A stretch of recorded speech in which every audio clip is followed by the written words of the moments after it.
Thank you. I'm delighted to introduce our warm-up speaker. This is a warm-up speaker. This is like high-level stuff to get this person as a warm-up speaker. Amazing. I mean, so not only has she donated her time generously to be here with us today and to speak, she helped the convention, the business session of the convention run as smoothly as it did today. It's largely huge, what is the word? Bigly? Bigly. So bigly, thanks to our first speaker. She is, what is it, currently her second term as secretary of the LNC. And the LNC is the Libertarian National Committee, for those who are not sure. Fortune Regional 1 representative, which includes Kansas. Served in multiple other positions. I'm reading this part, so the rest of it I'm not going to read because I was going to say the same. But I'm going to multiple positions that are her greatest passions are being the past chair of the National Platform Committee for the past two conventions, national conventions we're talking about. Today we passed 2 platform amendments and 5 bylaw amendments. And I told Karen Ann on the way here, we've got so many bylaw proposals, and she was like, I don't know, yeah. So everything is relative, right? So for us, this was a lot. This was a lot for us, but in some states it's 10, 20 proposals and whatnot to go through, which could eventually mean a 2-day convention instead of 1-day convention. Not my circus, not my I look forward to attending. So definitely, amazing job on the National Libertarian Party Platform Committee and the Historical Preservation Committee. Always finding cool stuff. Always finding and sharing and preserving really, really cool stuff. And yeah, most recently, you may have seen her on the Tom Woods program. I certainly did. That was well, not seen her, you heard the episode. Fantastic episode. And with Dave's, with part of the problem with Dave Smith, always encouraging the party and steering the party towards principle, which is why we're here in the community today. Karen Ann Parler.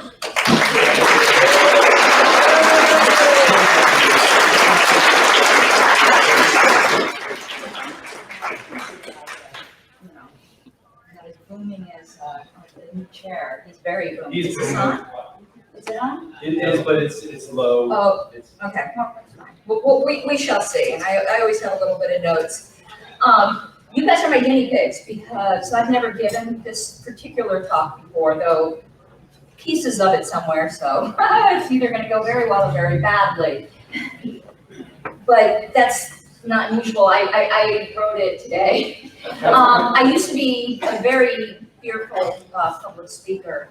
I used to be fearful about a lot of things before I became a libertarian until Will Coley grabbed me at the 2016 National Convention, asked that, I lost one of my nominators, will you do my speech? I'm like, sure, when? He's like, now. And I'm like, oh. So I got up there to say good things about Will Coley and trash Bill Weld. So that's one of my someone who read the platform more than a week ago, don't you think? But today, the talk is a little different. I usually speak about party history, but I decided not to do that today because that talk's like 2 hours long. This one's called The Humanitarian Responsibility of Freedom. And you gave most of my background, but really my passion is for the party history. And as I've been just looking through things, dealing with people, there is a lot of people will be surprised at my topic because sometimes they think all I am is, hardcore. I'm probably going to offend a few people tonight. I'm sorry. They think all I say is, things like, people can do things with our dildos on Twitter. But that's not it. I know my audience, and I know when to say something and when not to say something. And when it comes to vaccine passports, I make zero apologies about inviting people to do things with our dildos. But besides that, there is a blind spot, I think, in the party in several ways. And in the first way I'll be speaking in Pennsylvania on this. It's actually about people with disabilities in the party. I think we do very well with people with visible disabilities. For instance, we have somebody in Colorado who's blind. He was actually on our bylaws committee, but we really worked with him, and he's a great bylaws committee member, and I think that's wonderful. But there's a lot of people in our party with invisible disabilities, and I'm one of them, and that might surprise you because I obviously have accomplished quite a bit, but I actually have autism. And a lot of people may not be aware of that, and that causes a lot of issues. And I have to tell you, when I first was diagnosed, I was diagnosed late, like a lot of women, because for a while it was believed women didn't get that. And I thought the biggest support I would get would be from my Libertarian family. Wrong. I've had the worst experience with my Libertarian family. As someone on the LNC said, I was making it up so I could be rude to people and get away with it, because social skills sometimes aren't the best. I was told, your autism is not my problem, shut up about it. And we don't have to accommodate this, we don't need to understand that. And I go, well, if I were blind, would you say your blindness isn't my problem? Too bad about that wall. So it's a big problem. I'll tell you, whenever I've brought this up at conventions, sorry, I get emotional about it because I have mothers come up to me and say, thank you. I realized that my autistic child can accomplish something. Particularly the girls that are starting to be that. There's nothing I love better than the girls coming up afterwards and I take pictures with them. But we have a really big blind spot in that. So I'll be talking about that. But you know, the Grateful Moms are some of the best things that ever happened to me. We talk about diversity, but sometimes it's only the popular diversity, and there's a lot more. And this country's going to go through a crisis. There's a lot of kids coming up that have autism, and nobody's really speaking for them in a way that doesn't treat them as less than. Because it's just neurodiversity. We've realized there's diversity in so many other things. We need to learn to accept neurodiversity and not try to fit everyone into the round hole. So that whole thing here made me think about our responsibilities. And the way I usually start this type of talk is I say, okay, welcome to Libertarian Thunderdome, bitches, here we go. Because isn't that often how it is? We scare people, or at least we can, and I wonder why. Because I don't think our ideas are scary. And I sometimes think we forget why our ideas are scary. And they're scary because there are vulnerable people in this world. And this is audience participation time here. Don't overthink this. What is the objection you'll hear from a statist the first time you mention libertarianism? You guys got it. I'm so glad. At first I was like, oh my God. Yes, but who will build the roads? That's just it, isn't it? And I actually think that's a really important question. That actually started me thinking down this line. Because there's a reason people are asking that, the more roads. And I asked myself, are roads really that important to people? Like, what's this obsession? Like, what's this road fetish? I don't get it. And I had to step back and go, it can't be that everyone else in the world, like, all they think about is roads, but not us. So it made me think that's not really the question. But we act like it is. And I think all of us, because it is so silly, we should wonder what the real question is, because people who disagree with us aren't stupid, they just disagree. If somebody really was that worried only about roads after hearing about our idea, they would be so stupid they're walking into walls face first, but they're not. So obviously they're asking something else, and they might not even know what they're asking. So I think we need to really think about what it is they're asking, because the way we usually respond is, the people who are building it now, dirty. And if they're not really asking that, is that appropriate, the condescension that I've done? Larkin Rose has a really interesting video on YouTube about it, and it's hilarious to libertarians because it's full of that, and we're all laughing. But somebody who actually what I'm trying to get you to say is it's a legitimate question they're asking, even though it sounds dumb. just got to figure out what they're really asking. So what are they really asking? I've become convinced that the question, who will build the roads, is actually just another language for who will keep old people from dying on the streets. That's really what they're asking. They don't care about the roads. That's just a symbol for some reason. And if that is what they're asking, how disrespectful are we being when we go derp, the people who are doing it now, you dumbass? If they're really asking something deeper, and I believe that they are. And as mind changers, as influencers, which we are, political influencers, what you need to be listening to is not what people say, it's what they mean by what they say. For instance, we already do this. Somebody tells you it's raining cats and dogs outside, you grab a kennel. No, you realize that's not literally what they're saying. And when people ask us some of their common objections, I think we need to treat it that way. What are they really asking? And get to that and show that person some respect. And I think so many of us, including myself, don't do that. Now, Larkin Rose, who I love, I'm not trying to pick on him, he's just famous, and I thought some of you may have seen this video that I'm talking about. He almost got it, because when he got serious after the mockery, gave the example of food. Government doesn't run all the grocery stores, but we're not all starving to death, right? We have food, so obviously the government doesn't have to do everything. But he was so close to the real point with that. I wish he connected the dots, and we often say in a bad way, say the quiet things out loud, but sometimes saying the quiet things out loud is the good thing. I mean, a doctor who's trying to tell a patient about a terminal illness will tell you that sometimes all they really want to hear is the truth. They want you to say out loud what everybody is already thinking so that you can discuss the actual issues. And the non-libertarians don't speak our language. And as I said, they might not even realize what they're really asking. Because with the food example, it's obvious. No matter what we had, we're not all just going to sit around and starve and wait for somebody to feed us, even if the government was the one who was responsible for the grocery stores. So what the non-libertarian is doing is bundling a bunch of issues under roads for some reason.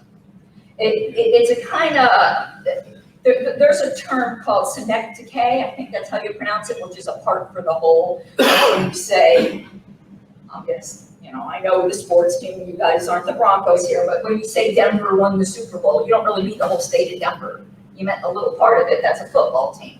It's a part for the whole. And that's what the roads are. So we have to unbundle what they're saying. And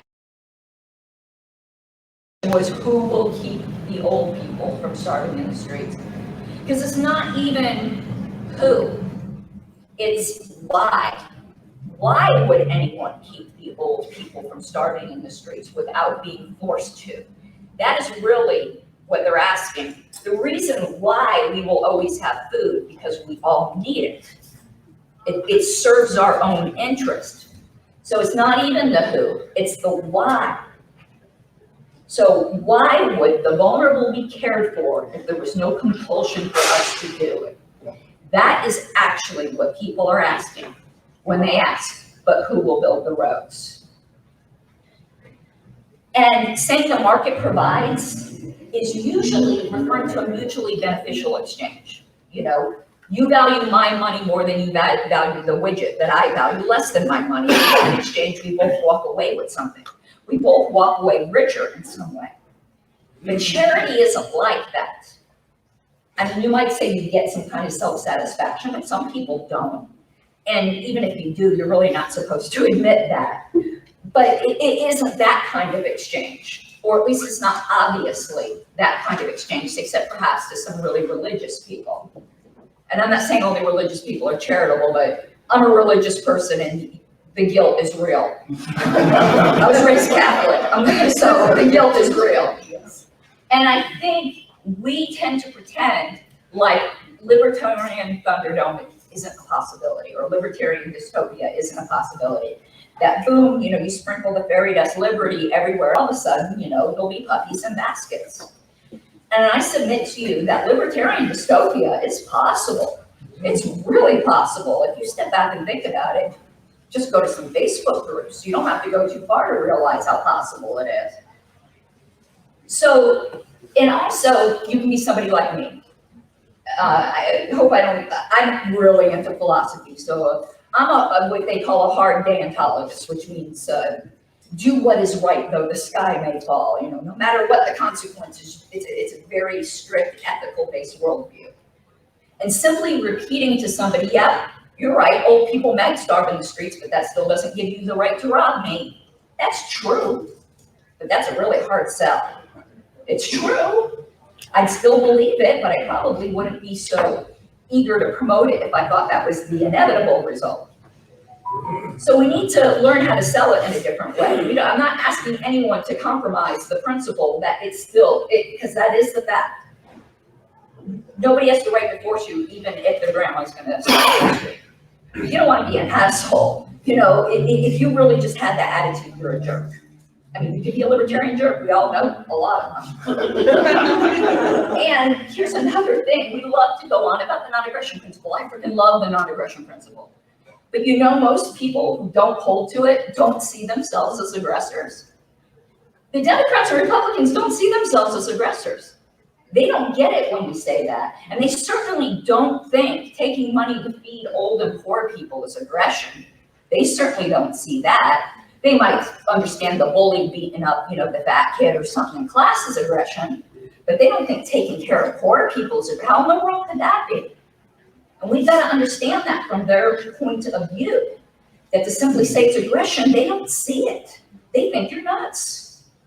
And they see our model as some kind of stark survival of the fittest, nature red in tooth and claw. And very few people see themselves as the fittest in a world of survival of the fittest. And here's where things get really real. The most people who don't see themselves as the fittest are women and many minorities. We always wonder, why don't we have more women or minorities in the party? And it isn't because, as some people go, all of our meetings are sausage fests. That's not why. Women love to be with a lot of men. That is why.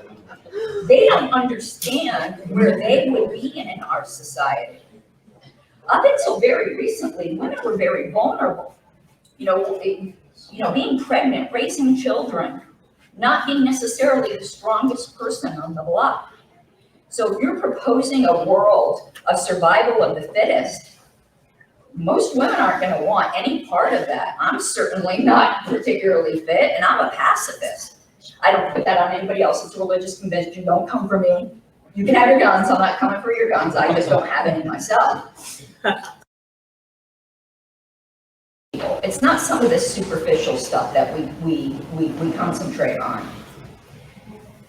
And the why will people help the old or the poor? We can even boil that down. It's not even really about that. When you ultimately boil it down, it is, in this world you're positing, how will I be protected from sociopaths? So we all of a sudden we got from roads to me being protected from sociopaths, but that is what they're thinking, because there are sociopaths in this world. Thankfully, they're not in the majority, but to say they don't exist, and women in particular are, and I'm speaking because I'm not a minority. I can't say their point of view. I don't presume to speak for them. But I think I can speak as a woman to know that I would feel very, very vulnerable. I'm going to go off on a little bit of a tangent here, just to give an example within the party. I was assaulted at the 2016 National Convention. I reported it at the convention floor, and nobody did anything about it. I reported it to the LNC. To this day, nobody has acknowledged it's happened, or put in security measures for another convention so it doesn't happen to somebody else. Still, to this day. That's why I keep bringing it up, because now it's a matter of principle. I just want them to acknowledge it happened and keep it from happening from somebody else. Do you want to know what's going to happen when it happens to somebody else? Some lawyer is going to be finding me going, how long ago did you tell them? And just the other day, I expressed to another LNC member, I don't name names, So don't ever expect me to do that, because it's the principle that matters, not the individual people. Mentioned that there was a particular other party member that I felt physical fear of. You would think that person would take me aside and say, why? What can we do to make you feel more comfortable without violating that other person's rights? Because just because I feel that way doesn't mean it's true. We don't give up due process, which is what the world's been doing, unfortunately, to a lot of men. But somebody should have took me aside and said, when you're around this person, if you feel uncomfortable, this is what you can do.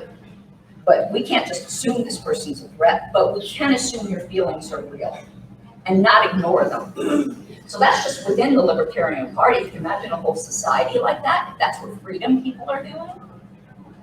I can tell you, some people here who's been in the party a long time might know Jeff Orr. He's not the biggest guy. He's the one who witnessed it. And this guy who was after me was like 250 pounds. Jeff Orr almost went over the table. God bless him after this guy. And I was like, he was thinking, so I'm gonna die. But everyone else was all around. And I believe, they said they didn't see it. I believe they didn't see it because our eyes aren't open to it. And, you know, afterwards, y'all can ask me exactly what happened. I'm gonna be doing a podcast on it soon. I just keep giving the ONC time to address it before, because I'm not like trying to like, you know, cause a big controversy, but anyway. So that's the example though, where I say, why do people worry about us? I mean, I hope we don't look like these sociopaths. And when it comes to time, you're gonna need to tell me when to shut up, because I suck. Where's our timekeeper? He took my cards. Well, I think this is right about the time, but I'm just telling you sometimes. And so I don't think we walk around looking like sociopaths. So why is this such a worry with us rather than if they ran across, you know, some gaggle of tree huggers or something? Why is the worry with libertarians but not with these other people? It's because we suck at modeling what we believe. We really do, and that's why I gave that example, not for a pity party for me, but just to give you a real life example that I could attest to. And we all know this again. Just go to social media and you'll see how badly we suck at modeling this. And I half joke, the best jokes are ones that are partly true. I didn't come to libertarianism by meeting any libertarians. I went to the website one day, long story, read the platform, changed my voter registration on the spot. That's how I became a libertarian. I didn't meet another libertarian for like 3 months, and thank God. Because if I had, I think I would have ran away shrieking. I'm glad by then I was already like sucked into the vortex. And the first people were actually pretty nice. We kind of love bomb people for a while, and then we show them our true colors. And that's not a good thing. That's what cults do. It really is. I mean, you should be what you are all the time, but I'm not. I think there's something in religion. I put a lot of religious analogies. I make no apologies for it. If you're not religious, you can relate to it in some way or another. I'm not a preachy person. But in the church, we have something called cage stage, particularly with Calvinists. And I was a Calvinist for a while, not anymore. But cage stage is when you need to be locked in a cage for your first year because you do more harm than good. And we have a lot of cage stage libertarians that some of us never, I think, get out of cage stage. And it's something we really need to learn. And what the problem is, we will not seem to recognize that there is a bad use of rights. We all like, it's my right. And we seem to forget there's a bad use of rights. But 1 sentence reflection should tell you that. In Libertopia, should somebody be able to put a sign on their business, no black people allowed? Yeah? Yeah. Are they fucking assholes? Yes.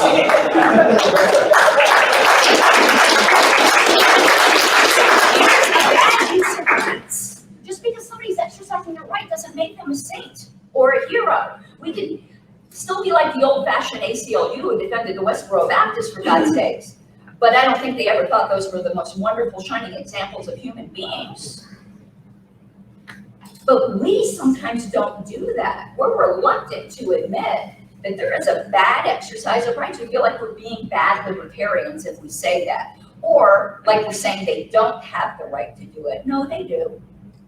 You have the right to do a lot of terrible things. you know, a lot of times to your own self, which is your own business, if you want to overdose on drugs or whatever that might be. But you can just do some ugly things in society, even if they're not technically aggression. The left recognizes that, but takes it too far and calls it actual aggression. We take it the other way and just scream about rights, and that is just so tone deaf. And it gets worse though, sometimes we glorify the bad use of rights. Like there's some kind of libertarian hero, because they have the balls to, you know, protect the people. And we don't know people who do that. You know, we like to either call them trolls or, you know, the macho flashers or whatever. We don't need all those words, they're just assholes. And they're assholes making us all look bad. And we can't do that if we wish to convince non-libertarians.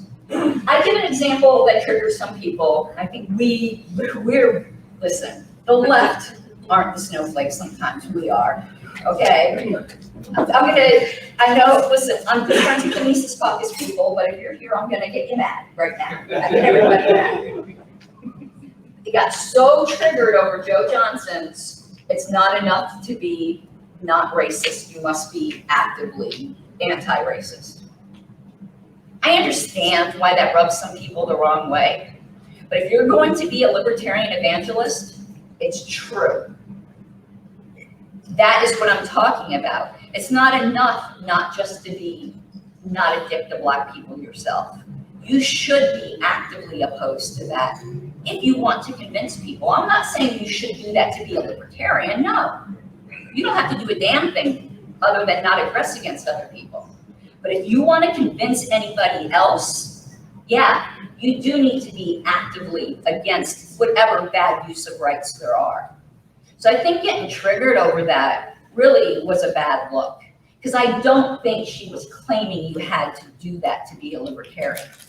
I think she was saying you had to do that to be a decent person in a world where there is gross injustice.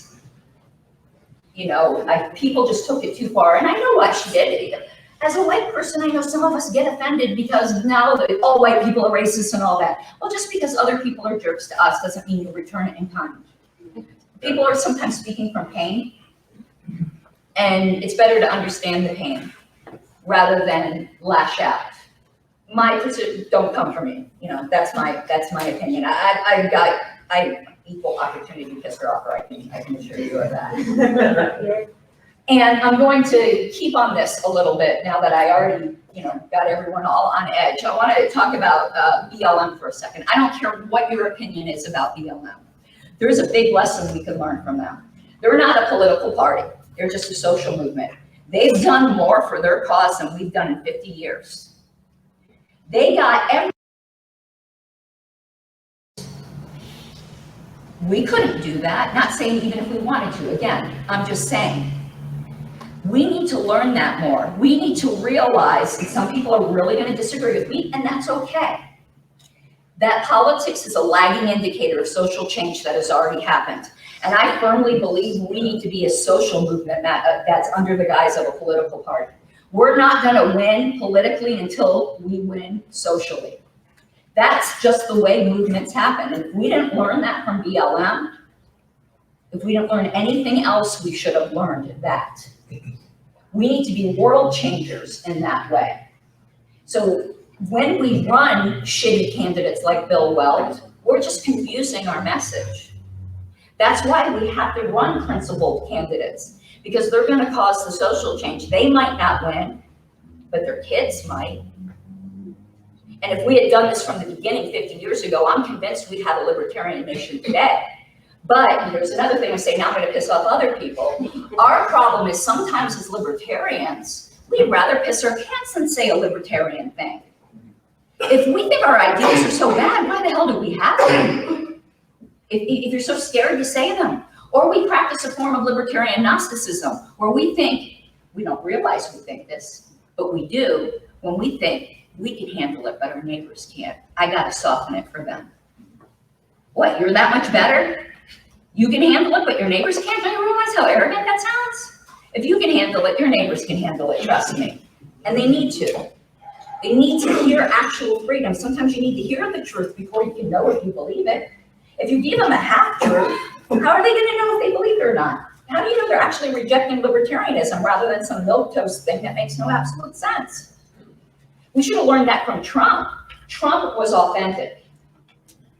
Authentically awful, in my opinion. But you knew what you were getting. You know, there wasn't a bait and switch. You knew exactly what you were buying. And if people can be, and I like giving bad examples. You get people like Caitlin Bennett, who's just that, you know, the Kent State gun girl, who's just obnoxiously terrible. But she's brave enough to just walk up to people and talk to them. Most of us aren't. And I gave an example that got people mad and got Bill Maher in trouble for this before when I talked about the terrorists. Just because someone is brave doesn't mean they're good. Caitlin Bennett's not good. People who flew the planes into the building had a certain kind of awful bravery. I couldn't do that. There's people out there who are brave for evil, and we can't be brave for freedom. And bravery isn't being fearless. Half the time, that's just stupidity. Being brave is being scared shitless and doing it anyway. That is bravery. It doesn't take any courage if you're fearless. It comes to you naturally. So I try to encourage people to be brave for liberty. That's what we need. And to go back to the religious example, again, those 12 people, whether or not you believe Jesus existed or not, it doesn't matter. The fact is Christianity changed the world from like this group of whatever people that were willing to die for it. Whether they were stupid or not is beside the point. A handful of people who are brave can change the world. The American revolutionaries were, but most of America was not revolutionary. It was a handful of people who were uncompromisingly brave. The people who brought about the abolition of slavery were uncompromisingly brave. We need to be abolitionists about aggression, not halfwayists. That makes no sense. And we need to have that kind of bravery. Let me get back to that kind of went off on here. So when we're dealing with the ugly use of rights, what I think we're doing is embracing cultural nihilism and the culture of death. And nobody wants that. Actually, life is a lot about beauty and it's a lot about aesthetics. And we have to think about the aesthetics of our message. Jeffrey Tucker did a good job on this. Many of you might have read his article called Against the Libertarian Brutalism.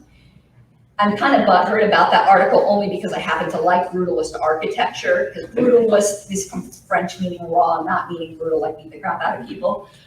But so he used an architecture that I like, but it's actually a great article that I recommend everyone read. So there's a point that must be understood if we're going to be good messengers.